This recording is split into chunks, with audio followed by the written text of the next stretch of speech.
that's over.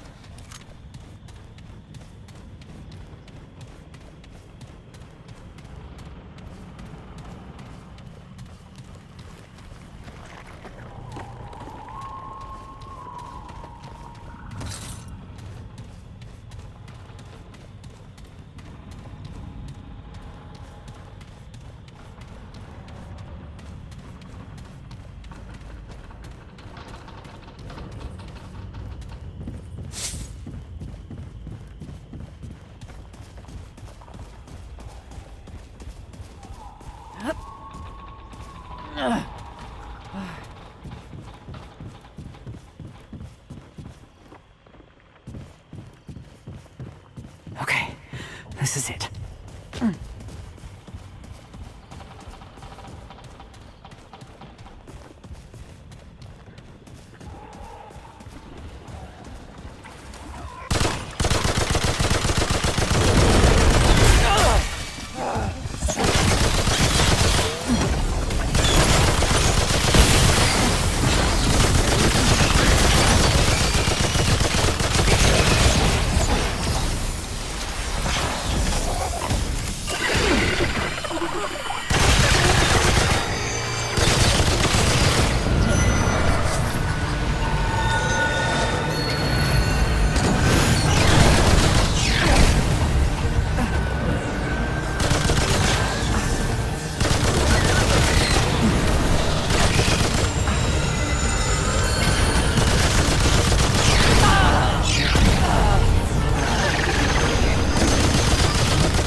Here they come.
Damn it!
It's over.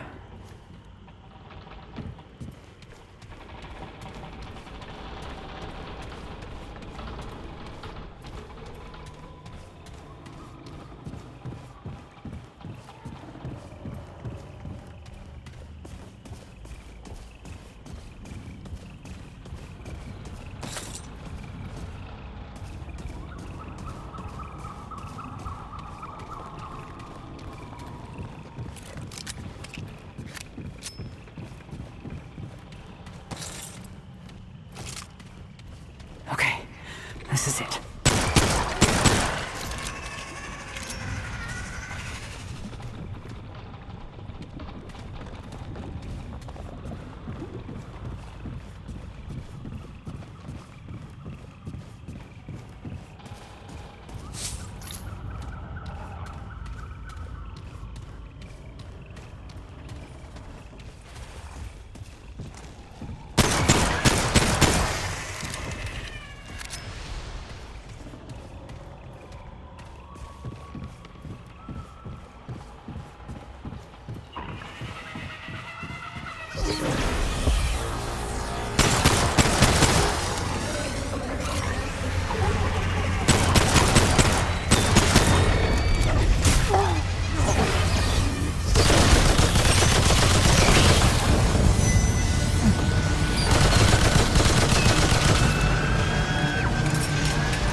Glad that's over.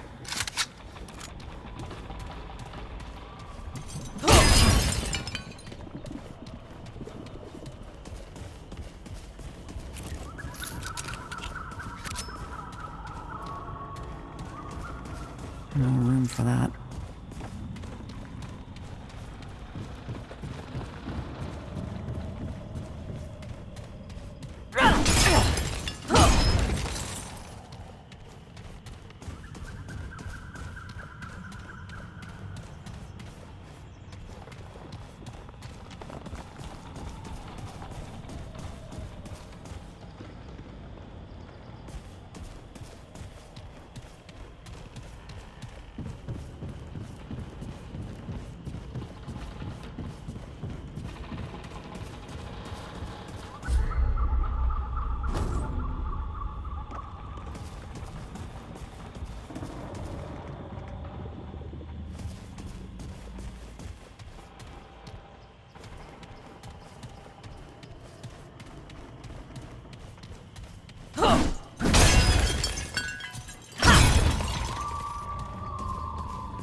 How goes it, friend?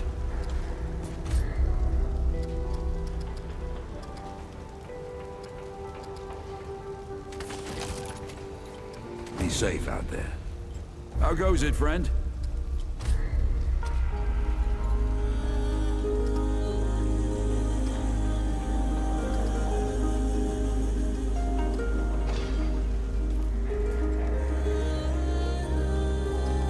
Be safe out there.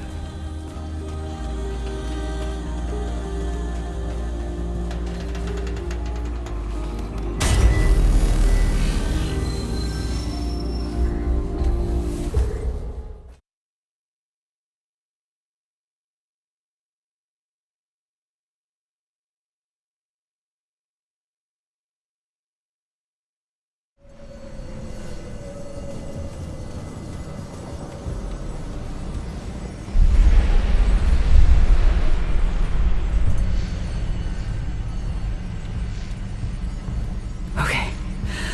This is it.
Blade and spear, shield and stone.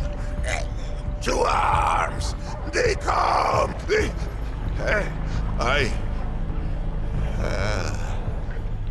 What? A Paxotech.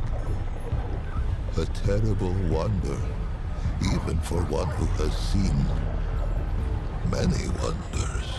If its kind walk Yesha foreigner, then surely the wheel of the world is set to turn again. Perhaps. Perhaps it will grind me at last. The vile taste of sap is ever on my tongue. I have earned my bitter breath, God Murderer. The traveler tried once. She came upon me at first light, when the dew had not yet fallen from the grass. A carpenter, and daughter of a carpenter who was a carpenter's son. The branches took her at once. I wonder if her saw is still clenched within her fair hand. How came I to this wretched state? Its eyes reached the question before its tongue left home or hearth. The tumbling ruin beneath its tender pads was once a fortification, an encircling bulwark to the greatest conurbation ever brought forth on Yesha's soil. Such faith we put in its solidity. Merchant and marshal, peasant and prince, their souls kneeled at the altar of within and without. But a wall is a false god, built to crumble.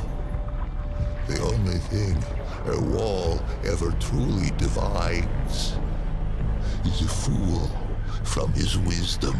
The rifts open swiftly. They split the bulwark stone as a hot needle kisses the onion skin of a boil. and the pus poured through on tangled wooden limbs.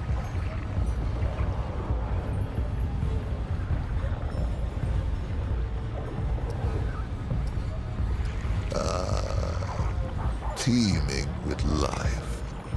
The sun has never shone on a city greater, ruined, so that I might not even visit it in dreams, charnel by the root. Yes, the final calamity. Their numbers endless. They rushed upon us like a river for 40 days. We fought them on these steps. The soldiers fell first, then the officers. Then they called upon the priests. We knew the children would be next. And so, we flung our very bodies into the breach. Some were torn apart like green shoots in a glutton's teeth. Others were swallowed whole and vanished from the sphere. I stuck, anguished cork in a malign bottle. It seethes around me. It waits to disgorge its grotesqueries once more upon Yesha's scalded skin. Please, Paxotek, wanderer, it who would do right, put its edge to this cursed snarl. Vent its rage upon it. We lay there are no strangers to destroy the knot.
Good.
Yeah.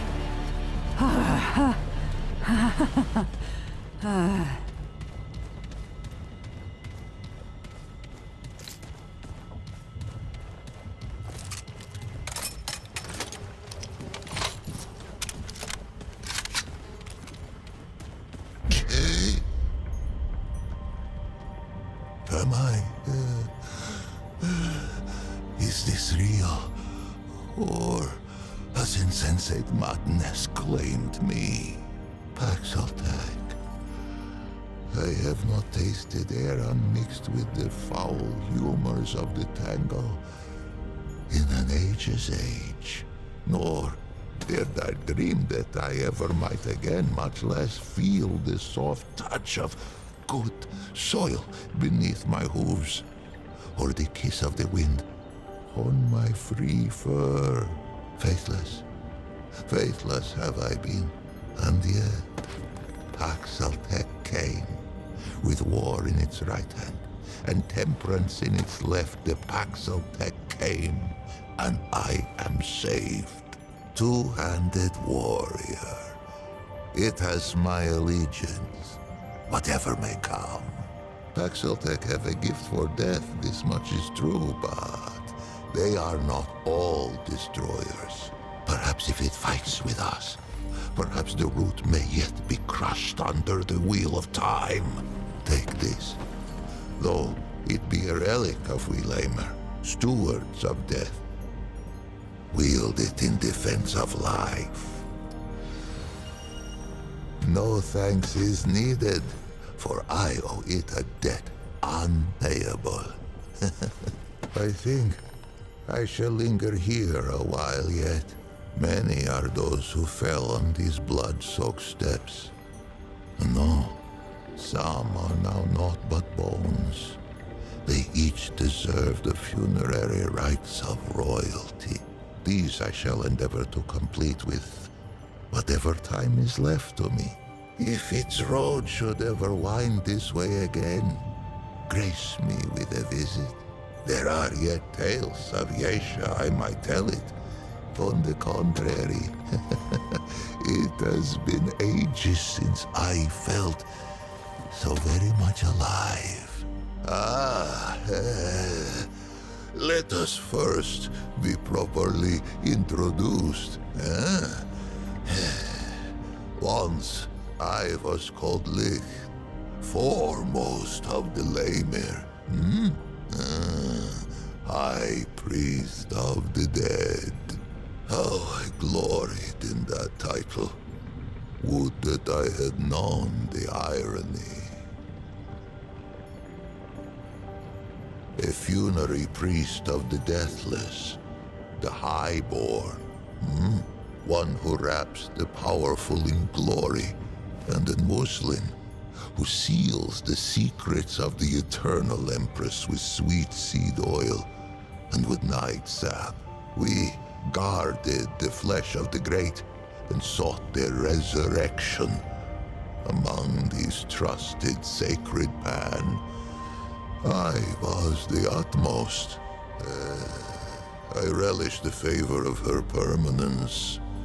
More fool I. For many epochs, the highborn did not fear the flow of time, for the fruit of the Thane tree kept it at bay. But there are other ways to die. Misadventure. The Eternal Empress dreamed of defeating this final terminus. If life could be taken, could it not be given back? The flesh was preserved against that question's answer. This was the province of the Lamir. But let us start at the beginning. Much would I have it know, and to know all, it must know what is first. Would it hear the history of the Pan? In the time before time, the Pan lived in the place that was. It is said that there came a great plague that ravaged the land so that the fields were seeded only with the bones of the dead and yielded only the cries of the bereft. With his flock drowning in woe, the leader of the Pan held forth a great decree. 100 ships were built to hold 10,000 souls, with their god of many faces cutting the waves before them. The Pan that were ventured across the Vilkmarza, the dark sea, through the long night. The Vaughnts prayed and the Red Widows wept, for no one knew if the dark sea had a far shore. 100 days lit the 100 ships, and 100 nights drew their swaddling across them too. But on the 101st day, as the Red Widow in the foremost ship bowed her horns to the god of many faces, a bird lit between them, singing, "Glory to the Pan, for they have reached the King Mother." Yesha rose like the dawn before them, unseen, untamed, and free. In those days, there was no empress. There were no queens. Kolket the Wise passed on the dark sea and left no heir. It was only agreed that the clergy should step in where Kolket had stood. The Vaughnts spoke for the many-faced one, and the Red Widows spoke for the sun, stone, sky, and stream. It had been ever thus. The king who was, him known to the Pan as Kolket the War-handed, later Kolket the Woe-begone, and at last as Kolket the Wise. Quick of blade was he in his youth, a fearsome general who watered the tree of progress with the lifeblood of many enemies. But the exploits of youth brought Kolket no peace in age. They say he took the plague as fate's judgment against his warlike eye. Fate offered a choice: flee the land of his fathers, or end his line as the king of death. Kolket hesitated no more in pilgrimage than he had in war. He raised up ships as once he had raised regiments. He sailed from the place that was with a heart full of hope. He was never to see Yesha's shores. He passed in peace before the crossing's end, greeting death with grace. The god of many faces had been with the Pan since the place that was. Longer. None speak of a time before its guardianship. It was a god as real as the soil beneath us. A god one could visit, a god one could touch. Its ways were not known, but all agreed it loved us and ever would. More would I have it here of this, for this tendril twines with its own. But patience two-handed one, each thing in time. For 80 days, the Vaughnts fell prostrate upon Yesha's unfamiliar shore. They prayed for a sign that our searching was over, and that this forest should be ours. On the 80th day, 2 forms emerged from the depths of the jungle. First came a doe with coat of red. Where it walked, the soil gave forth flowers and sweet berries, and they took it as a sign of grace. But behind the doe came another, a wolf with fur as lightless as the obsidian waves the Pan had so lately crossed. Surely, this great beast was a portent of death. Yet, Desperate were these threadbare priests of old, and of these visions to their charges, these Vaughns spoke only one. And why not? The dove fills all who glimpse it with a spirit of hope and a sense of growth. It leaps among the shrub and bramble even now, even with Yesha sundered by the root. There are those who think it more than a spirit, a god in waiting. These call themselves the children of the Red Dove. The carpenter's daughter was one such. May her faith be rewarded. May her spirit roam the forest alongside the doe forever free.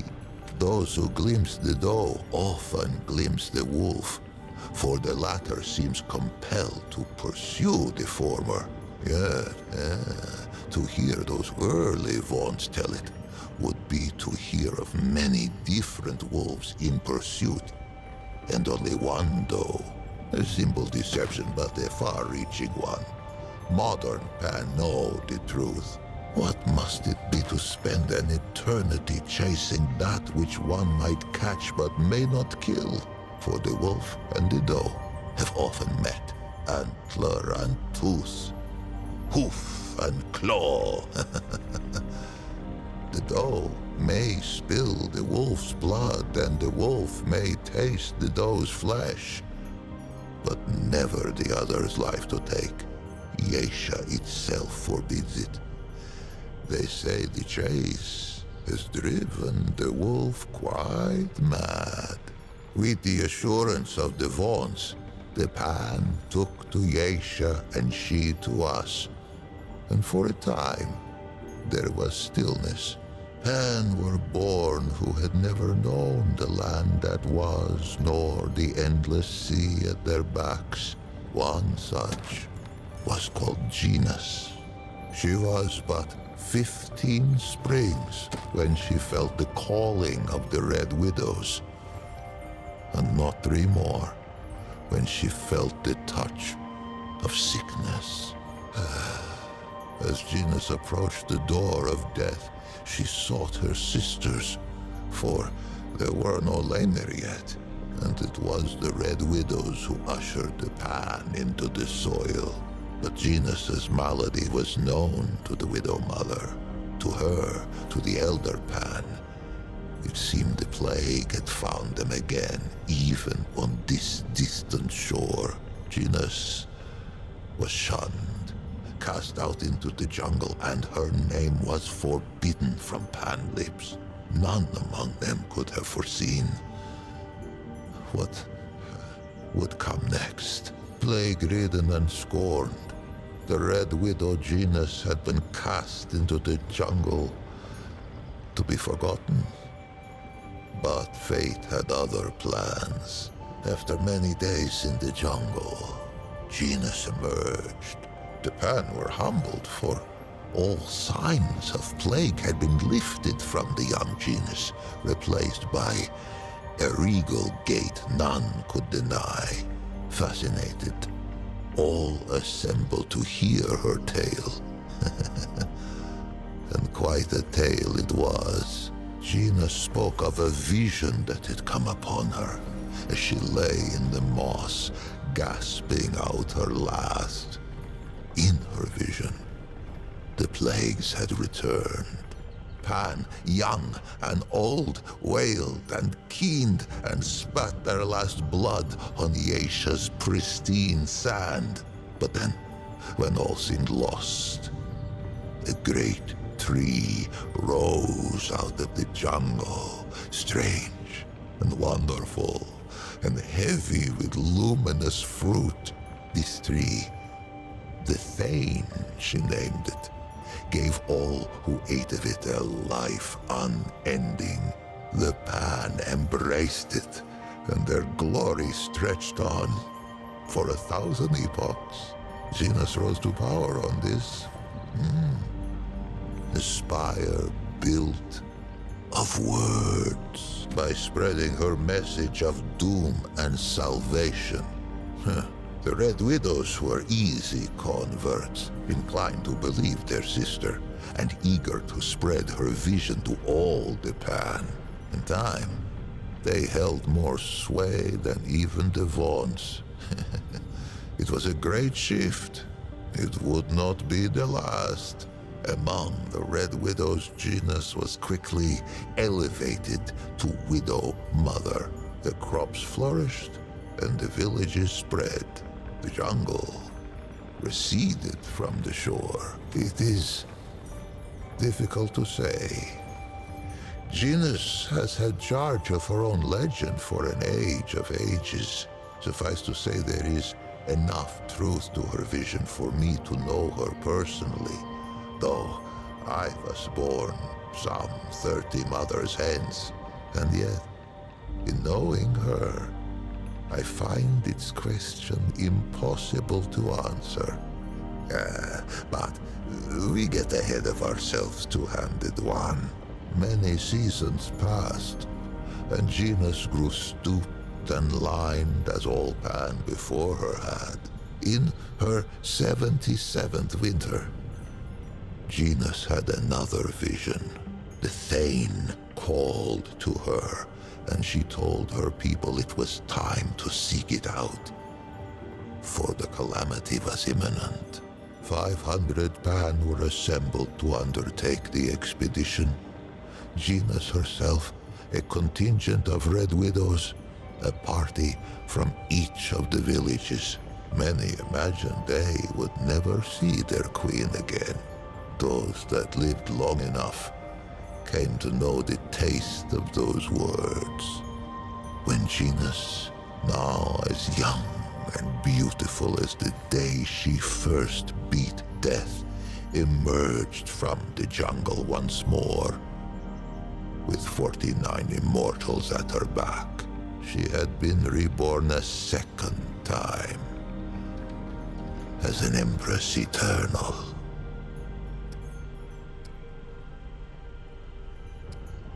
Unless I am much mistaken, the Empress lives yet, for no funerary smoke has filled the sky above her ziggurat. If the Pan vanish from Yesha's soil, I imagine she will be the last to depart. For years they searched the forest, battling hunger, storms, and beasts red of tooth and claw. 20 winters passed. Many succumbed to death or to doubt by the 21st spring. Only 5 Red Widows and 44 common Pan stood at Genus's side. It was they whom she led into the clearing. It was they who beheld the Thane. It was they who tasted the fruit and felt time's weight fall from their shoulders.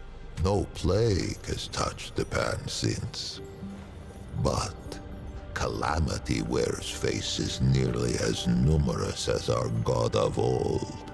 With death thus leashed, the eternal Genus and her immortals brought forth an empire heretofore unknown. Great ziggurats were hewn from the living rock, and at their feet grew great cities lit by arcane magics. Genus's prophecies all came about, save one. If only the Pan of that epoch had wondered as it does, two-handed one, what of the great calamity? But none worried, save a few Vaughn's. The old ways were dying, and the Empress was not. No achievement seemed beyond the reach of the Pan. It was then that the wolf came. They called it the Ravager, the very obsidian beast the Vaughn's of old had glimpsed and hidden. It sprang from the jungle as sudden as a squall. It made no more than mutton of the bravest warrior. Fear fell like night across the empire. Death roamed Yesha. ravenous death none could tame. Ah, but the story of Yesha is the story of who tastes the fruit of the Thane tree. 49 immortals begat many more. A deathless aristocracy. They traded favor with the Empress, traded years of life itself like fishmongers at market. There were those who would have seen the beast slain, but the Ravager was never much glimpsed that the Red Doe should not follow. And vice versa. The green things of the jungle sprang from the Red Doe's feet. But on what do green things grow, if not the flesh of departed life? Who knew what would become of the doe if the Ravager were felled? Who knew what would become of the jungle? Who knew what would become of the Thane tree? It was the twice humbled Vaughns who kept the Empire from vanishing down the Ravager's throat. For the Vaughns had pondered the beast since it first appeared to them on Yesha's shores. It was they who had learned to listen to Aethir's song. They who learned to appease the Ravager with tribute, with dance, and with music. Balance returned, and the wheel of time rolled on. Who is to say? For that was hardly the last calamity to befall the Pan at Yesha. With the Ravager appeased, the Empress dreamed of rule eternal. She should likely have had her wish. But for one thing, the Thane tree, that of the fruit of immortality, began to die. The song of all living things. It permeates our forest. It whispers in the leaves, thrums in the soil, shines in the sun, babbles in the stream. The Vaughns devote themselves to the song's mystery. They play it to tap its power, as other Pan might use the energy of a crystal, or the heat of a flame. Those attuned in prayer hear it strongest. But all may catch its strain from time to time, even a Paxeltech. For many lifetimes her permanence hid this knowledge from all who served her, slave and immortal alike. And why not? She had amassed a great store of fruit, and surely something could be done to save the tree. Why crack the very bedrock of her society? But the tree's decline could not be arrested. Fruit was rationed. Noble lineages withered. We lay mere, once prepared for the final death of death. Only those immortals who had fallen in battle or by misadventure. Now, we found ourselves winding wizened nobles in sap and muslin by the hundreds. Perhaps what came next was inevitable. Rebellion, insurrection, revolt. This was the fire that was to sweep through Yesha's jungle. For a life of lifetimes, the Eternal Empress had hidden the decline of the Thane tree. But like the Vaughns of old, had underestimated the power of one young, plague-addled Red Widow. Genus herself failed to foresee the power of one called Navun. Ah, Navun was one of her Eternity's own guards. How she learned of the rot at the roots of the Thane tree, I cannot say. I know only that she had no taste for the Empress's deceptions. Navun fled the ziggurat and spread the news far and wide. Her words found home in the ears of the gull. Yesha's slave caste. No slaves could hope to challenge the power of an immortal aristocracy. But what about a nobility in disarray? One where the great and powerful would soon fight for scraps of fruit like bare-ribbed dogs. They rose, first singly, Then in a tidal wave, the Empress found herself at war. Perhaps she might have won, if not for the Destroyer. Ever was Gina served by the Red Widows. She was still Widow Mother. Is still, if such a thing has any meaning now. Some among the Widow's ranks forswore tenderness, and became instead her permanence's highest guard. Gina's herself had been the lowest widow in her order, and she had turned Pan society inside out. How fitting, then, that the last and least of her own widow guard should become her greatest adversary. It bridled when I called it God-murderer. Surprised I am that it should know so little of the deep track its kind have trekked across our soil. Let us walk those prints now, that it should be enlightened. It has heard of Yesha civil war, of slave with blade of hoe to neck of noble, and noble with point of sword to belly of slave.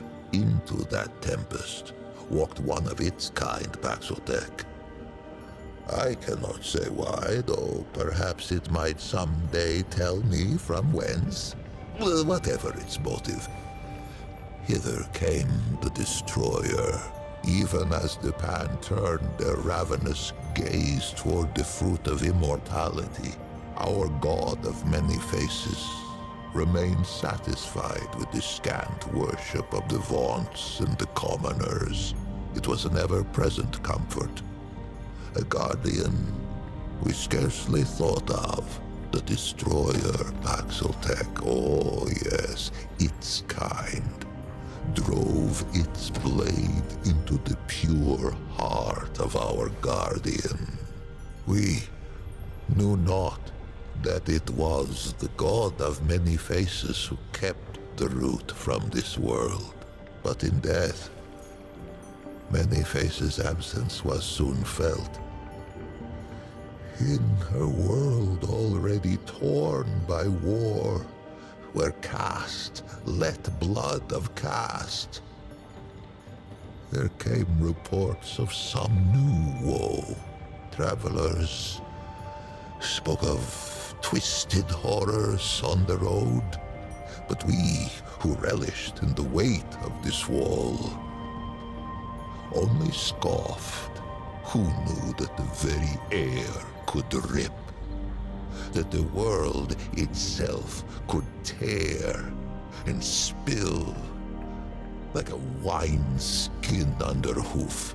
Oh, how we fought, priest and prince and pauper, side by side, our world's lifeblood drizzling through our fingers as we clutched at the hanging tatters of Yesha's slit throat.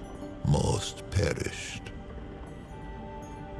and I became enmeshed. I thought our tale told, our race run, and yet, among the Pan there is a saying, why just ask the Rin? I gave the impression perhaps that Yesha was uninhabited at the arrival of the Pan, save for the doe, the wolf, the birds, and the beasts. This is not so. The Rin slink Yesha's canopy on leathery wings. Perhaps they once thought to defend their forest. But Lash and Lure put that to rest. Lash in that no Rin could hope to withstand the onslaught of energy we Pan have learned to draw from Yesha's native crystal. The Flying Ones have no talent for crystal craft. Lure in that under normal circumstances, Rin eggs reach maturity only with great difficulty. I know not who first discovered the potential for symbiosis between our species.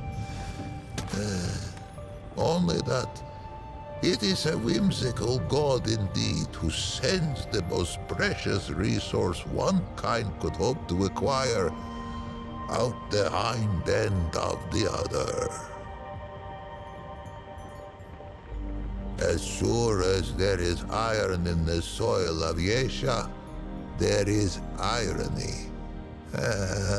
It was a pad-footed Paxeltech who slew our guardian and brought the root. Would it be so strange to see a Paxeltech drive them from our shores? Perhaps. Perhaps as with Genus and the Voon. The strangeness is the point. It has done me a service unpayable. No reward can suffice.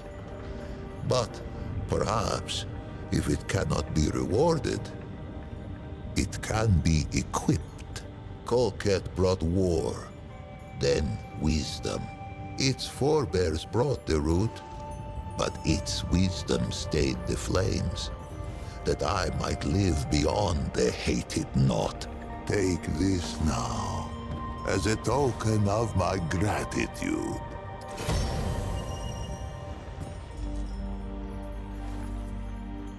The Pan must put their faith in action and belief, not weapons and walls.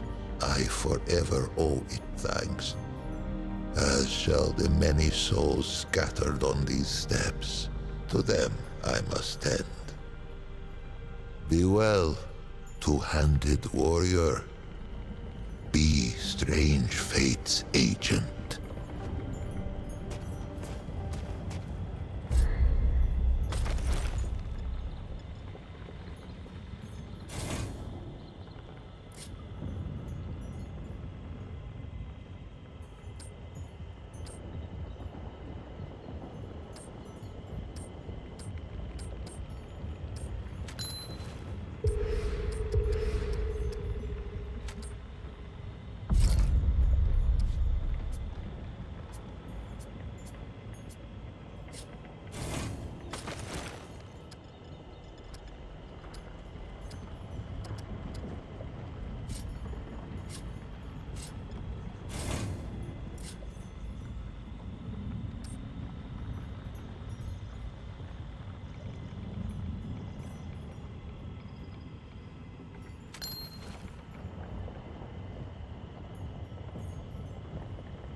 How can Dwell aid this Paxeltech in its fight?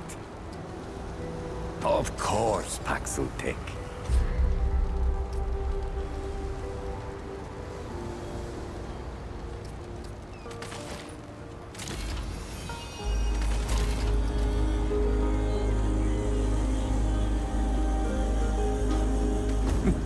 Until we meet once more.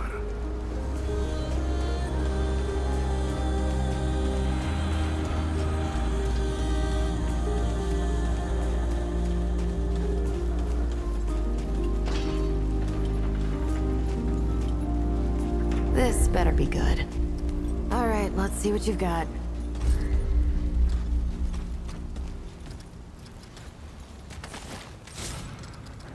Bye. How goes it, friend?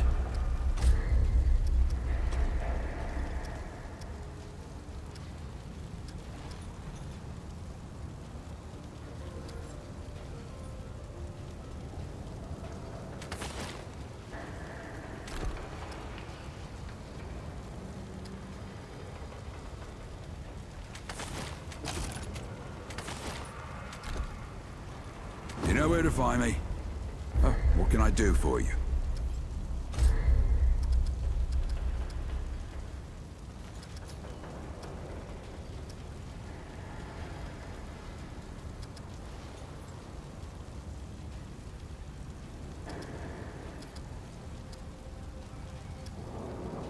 You know where to find me.